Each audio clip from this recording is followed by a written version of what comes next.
The aim shoots the quantum tunnels opened like wounds in space, tearing reality apart with flashes of violet light.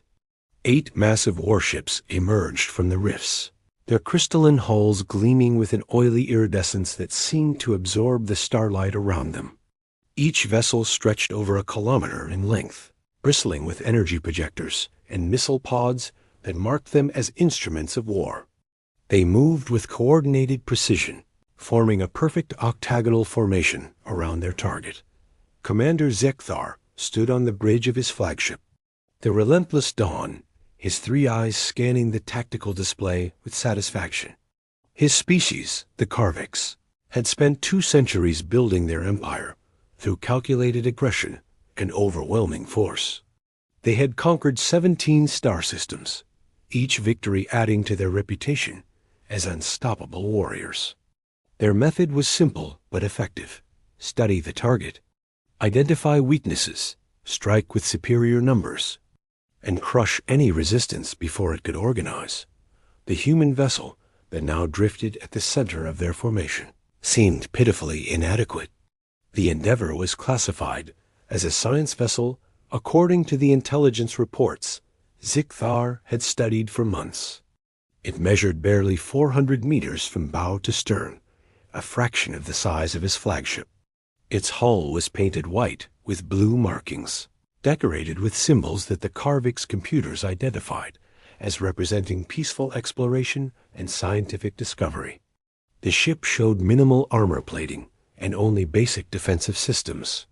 It was perfect. Zekthar's mandibles clicked together in what passed for a smile among his kind. The Karvix Intelligence Division had chosen this target carefully. Humanity had emerged onto the galactic stage only 50 years ago, claiming dozens of systems with surprising speed. They had established trade relationships, built diplomatic ties, and generally presented themselves as reasonable and cooperative. But the Karvix knew better. Every species that expanded so rapidly harbored aggressive intentions. The humans were simply better at hiding theirs. The plan was elegant in its simplicity. Destroy this isolated vessel, broadcast the recording across the galaxy, and shatter humanity's reputation for strength. Other species would see that humans could be defeated, that their ships could be destroyed, that their crews could die. Fear would replace respect. Trade partners would reconsider their agreements. And when humanity's position weakened, the Karvix Empire would move in and claim the resource-rich systems humans currently controlled. Zekthar activated the communication system, his translator converting his clicking speech into human language. Attention, human vessel Endeavor. I am Commander Zekthar of the Karvix Imperial Fleet. You are surrounded and outmatched. Power down your systems and prepare to be boarded. Resist, and you will be destroyed. You have 30 seconds to comply. On the bridge of the Endeavor, Captain James Harrison sat in his command chair, his weathered face showing no emotion as he listened to the Karvix ultimatum. He was a lean man in his mid-50s, with gray creeping into his dark hair and lines around his eyes that spoke of years spent staring into the void of space. His uniform was neat but worn, showing the faded rank insignia of someone who had served long enough to stop caring about appearances. Lieutenant Sarah Chun, his tactical officer, looked up from her console with concern. Captain, we're surrounded. 8 Karvix warships, all armed and targeting us. Their weapons are charged. She was young, barely 30, and this was her first deep space assignment. Her hands trembled slightly as she worked her controls. Harrison tapped his fingers on the armrest of his chair, a habit he had developed decades ago during the border wars. Scan their formation. Tell me what you see, Chun frowned, pulling up detailed scans. Standard Karvix battle formation. Octagonal pattern. Equal spacing. All ships maintaining identical distance from us. Textbook coordination. Their energy shields are at maximum strength. Harrison nodded slowly. And what does that tell you about them, Lieutenant?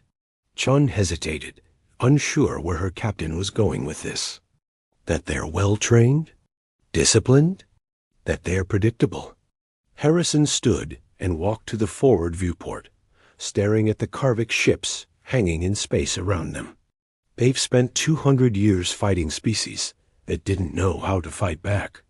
Mining colonies, science outposts, peaceful explorers. They've developed a doctrine that works against targets that can't adapt. He turned to face his bridge crew. But were not those targets? Commander Rodriguez, his first officer, exchanged glances with Chun. Sir, with respect, we're outgunned 8-1. The Endeavor is a science vessel. Harrison's lips curved into something that might have been a smile but looked more like a predator baring its teeth. Commander, what did I do before I took command of the Endeavor? Rodriguez had read Harrison's file. You commanded the Vengeful during the Border Wars, heavy cruiser. You fought the insurgents in the Saturn campaign. And before that, you captained a Q-ship during the pirate suppressions. Rodriguez's eyes widened as understanding dawned. Oh, exactly. Harrison walked back to his command chair. 30 years ago, human naval doctrine recognized a simple truth. Sometimes the best warship is one that doesn't look like a warship. The insurgents taught us that lesson with blood during the border wars. So when the military started building its new generation of deep space vessels, some of us who remembered those lessons made sure we didn't forget them. He touched a control on his chair, and the lights on the bridge shifted from white to red. Battle stations. Drop the camouflage. Let's show these Karviks what a science vessel really looks like. The transformation was remarkable. Panels along the Endeavor's hull retracted, revealing rows of missile tubes and railgun batteries. The white paint was polarized coating, and now it shifted to show the dark gray of military-grade armor beneath. Sensor arrays emerged from hidden compartments, active scanning sweeping across the Karvik's formation. The ship's energy signature spiked as fusion reactors that had been running on minimal power surged to combat readiness.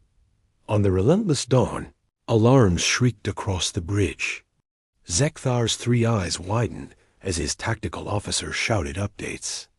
Commander, the human vessel is reconfiguring. Multiple weapon systems coming online. Energy signature increasing by 400%. Their hull composition shows military-grade armor, not civilian materials. Zekthar felt something he had not experienced in decades. Uncertainty. How? Our intelligence reports were thorough. They showed this vessel as a science ship. One of his subordinates pulled up data frantically. Commander, I am detecting similar energy signatures to human warships from their border wars. This vessel matches the profile of what they called a Q-ship, a warship disguised as a civilian vessel. They used such ships to hunt pirates and insurgents. Before Zekthar could respond, the human captain's voice came through the communication channel. Commander Zekthar, this is Captain Harrison. Thank you for the 30 seconds. We've used them well. I'm going to give you one chance to withdraw. Leave this system now, and no one needs to die today. Zekthar's moment of uncertainty passed, replaced by anger at being deceived. He had 8 warships. The human had one, regardless of what weapons it carried. Pride and reputation demanded he follow through. All ships open fire. Destroy that vessel. 8 Karvik's warships unleashed their fury simultaneously. Energy beams lanced across the void. Missiles streaked toward their target, and the space between the ships lit up like a newborn star. The Endeavor's shields flared brilliant blue as they absorbed the initial impact, but they held. Harrison's voice remained calm as weapon impacts rocked his bridge. Chun, activate countermeasure suite. Rodriguez, begin evasive pattern Harrison 7. Weapons, target the lead ship in Sector 3. Railguns, maximum rate of fire. The Endeavor moved with agility that no true science vessel could match. It twisted and dove, using precision thruster bursts to slip between incoming fire. Countermeasures deployed chaff clouds that scattered sensors, electromagnetic pulses that disrupted targeting systems, and decoy drones that mimicked the Endeavor's energy signature. The Carvex ships, locked in their perfect octagonal formation, struggled to adjust. Their targeting computers, designed to track slow-moving civilian vessels, couldn't keep pace with the Endeavor's military-grade maneuvering systems. Shots that should have hit solid hull instead grazed shields or missed entirely. Harrison watched the tactical display with the calm of someone who had fought this kind of battle before. The Carvex were making a fundamental mistake. They were treating this like a siege, pouring fire onto a stationary target. But the Endeavor wasn't stationary, and Harrison wasn't fighting their battle. He was fighting his own. "Railgun speak," Chun announced, her voice steadier now as training overcame fear. The Endeavor's primary weapons were mass driver's railguns that used magnetic acceleration to fire solid projectiles at a significant fraction of light speed. The rounds were simple, dense metal slugs with no explosives, no complex systems. Just kinetic energy, the oldest and most reliable weapon in the universe. The railguns fired in sequence, creating a stream of projectiles that tore across space toward their target. The Carvex ship in Sector 3 had its shields forward, angled to protect against the expected frontal assault. But Harrison hadn't targeted the front. His railgun rounds came in at a shallow angle, skipping across the shield surface like stones on water until they found the less protected side. The projectiles hammered into the crystalline hull, punching through armor that was designed to resist energy weapons but not solid impacts at relativistic speeds. The Carvex vessel shuddered as explosions blossomed along its flank. Atmosphere vented in explosive decompression. Internal fires consumed oxygen and crew alike. Within 15 seconds, the ship went dark, tumbling away from the formation with its systems failing. 7 ships remained. Harrison allowed himself a small nod of satisfaction. Now, let's see if they're smart enough to learn. The hunter becomes the HUNTD commander. Zekthar stared at his tactical display in disbelief. One of his ships, the Crimson Talon, a vessel that had participated in 12 successful conquests, was drifting dead in space, its hull breached in 17 places. The human ship had destroyed it in less than a minute. His mandibles clacked together in agitation as alarm indicators flashed across his screens. All ships, break formation. Engage evasive patterns. Target that vessel with everything we have. But breaking formation was easier ordered than executed. The Carvex had spent 2 centuries perfecting their coordinated assault doctrine. Their ships were designed to fight as a unified unit, their computer systems synchronized to maintain precise positions relative to each other. When they tried to break apart and pursue independently, confusion rippled through their ranks. Ships nearly collided as they attempted evasive maneuvers they had rarely practiced. Targeting solutions became scattered and inconsistent. Harrison watched the Carvex formation collapse into chaos with a detached observation of someone who had seen this before. During the border wars, the insurgents had learned a hard lesson. Rigid doctrine works until you face an enemy who refuses to fight the way you expect. The Saturn campaign had been won not through superior firepower, but through adaptability. Human commanders who could think independently, who could abandon the plan when the plan stopped working. The Carvex had never learned that lesson because they had never needed to. Rodriguez, take us into the nebula. Chun, prepare torpedo spread, pattern delta. Helm, I want us dancing. Keep them guessing. The Helix Nebula surrounded them, a vast cloud of ionized gases and stellar dust that interfered with sensors and created pockets of deadly radiation. Most ships avoided fighting in such environments. The Carvex had chosen this location specifically because the nebula would prevent the human ship from calling for reinforcements. The interference would block long-range communications. Harrison intended to use the nebula as a weapon. The Endeavour plunged into the densest part of the gas cloud, its shields flaring as they deflected charged particles. The Karvix ships followed, their sensors struggling to maintain lock on the human vessel. Harrison had studied the nebula's composition during their supposed scientific survey. He knew where the radiation was thickest, where pockets of concentrated hydrogen created explosive hazards, where the dust would blind sensors most effectively. He led the Karvix, ships on a chase through a maze. Only he could see. Lieutenant Chun worked her console frantically, firing torpedoes not at the pursuing ships, but into the nebula itself. Each torpedo was programmed to detonate when it reached specific coordinates, triggering chain reactions in the gas pockets.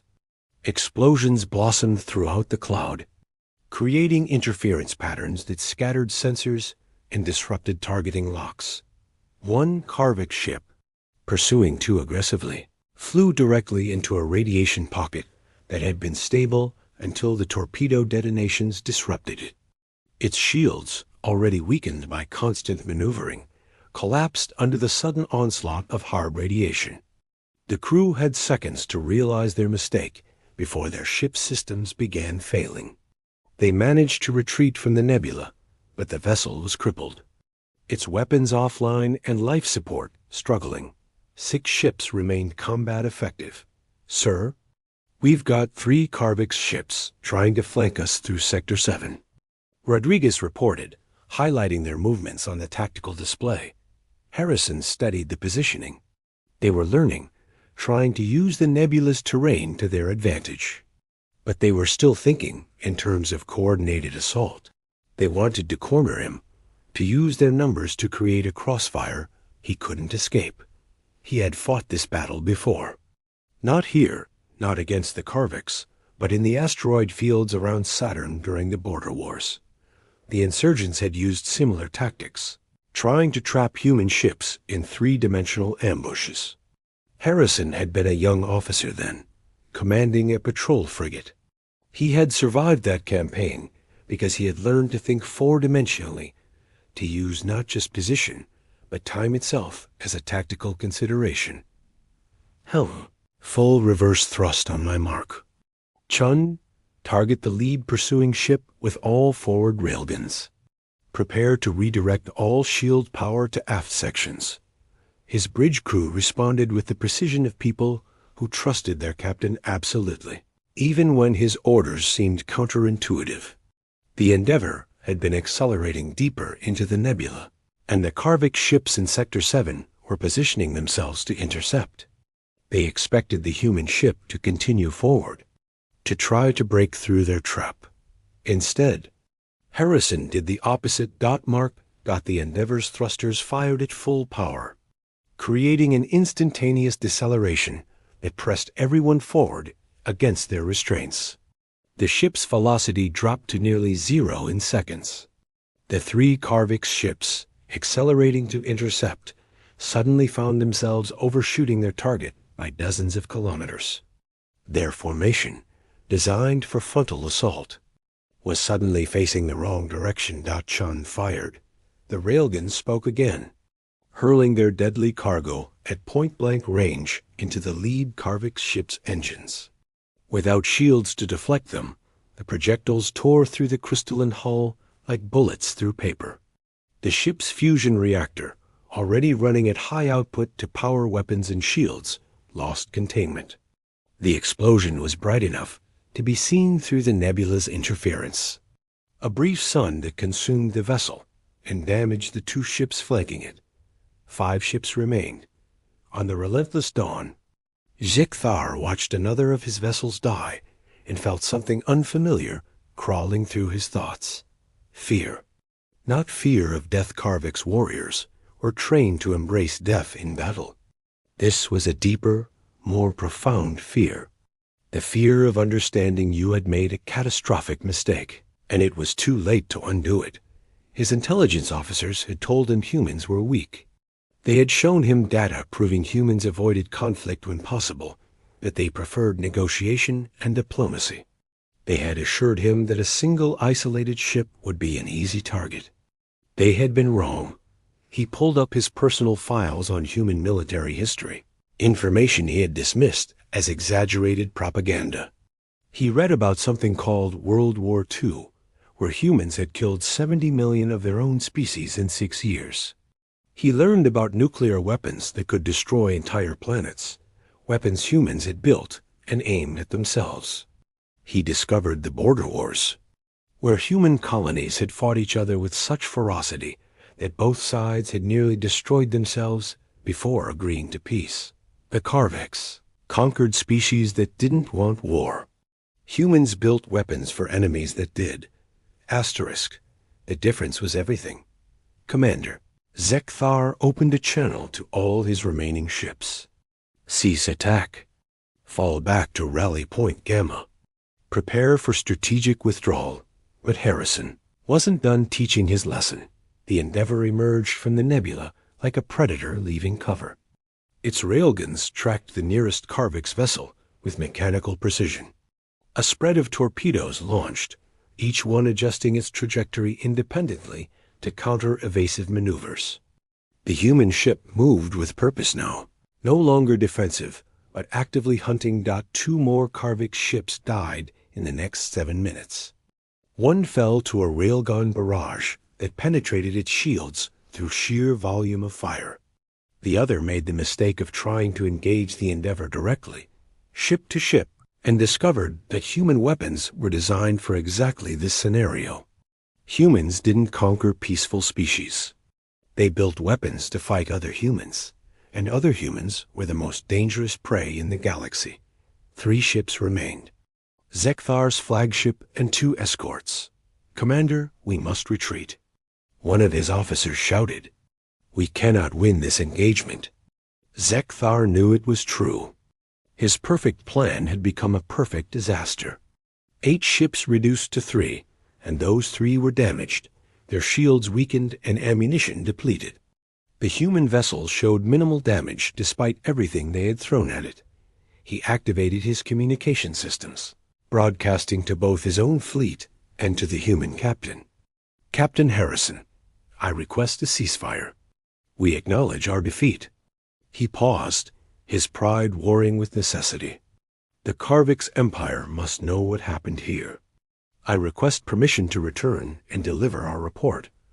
Harrison's voice came back calm and measured. Permission granted, Commander. But first, you're going to deliver a message from me.